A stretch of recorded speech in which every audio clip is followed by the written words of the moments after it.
पेशावर में परवेज खटक की ज़ेरे सदारत PTI पार्लियामेंटेरियंस का इजलास हुआ। कोर कमेटी ने मुतफ़िका तौर पर परवेज खटक को पार्टी चेयरमैन जबकि महमूद खान को वाइस चेयरमैन मुंतखब कर लिया है। कोर कमेटी ने ज़ियाउल्लाह खान बंगश को पार्टी का इंफॉर्मेशन सेक्रेटरी नामजद कर दिया है। पार्टी के आइन, मंशूर और अगराज़ मकासद का भी कोर कमेटी ने जायजा लिया और मजीद काम के लिए कमेटी को टास्क हवाले कर दिया। कोर कमेटी ने मंजूरी दे दी कि पार्टी का नारा अमन, तरक्की और खुशहाली होगा। इजलास की सदारत करते हुए परवेज खटक ने कहा कि इंतखाबात में PTI पार्लियामेंटेरियन तमाम हलकों से अपने उम्मीदवार खड़े करेगी। तमाम पार्टी में सबके लिए दरवाजे खुले हैं, बाकी पार्टियों के साथ भी हम इत्तेहाद कर सकते हैं। परवेज खटक ने कहा कि इंतखाबात की तैयारी के लिए 19 अगस्त से नौशहरा में पहला जलसा मुनक्किद करेंगे और मानसायरा, कोहाट, DI खान, सवात, कोहिस्तान, पेशावर, मर्दान, मुनीर, एबटाबाद में भी जलसे करेंगे।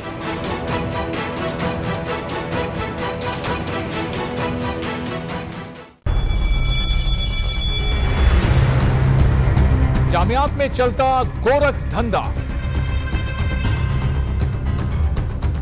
नौजवानों के मुस्तकबिल से खेलने वाली काली भेड़ों के आगे हुकूमत और इंतजामिया मुकम्मल बेबस। मुस्तकबिल के मेहमानों के तहफ्फुज के लिए बोल ने उठाई आवाज, सहाफती फराइज को निभाते हुए पहुंचाई हर खबर अवाम तक, बड़े स्कैंडल से जुड़े तमाम हकाइक रखे अवाम के सामने, क्योंकि बोल है पाकिस्तान का नंबर 1 न्यूज चैनल।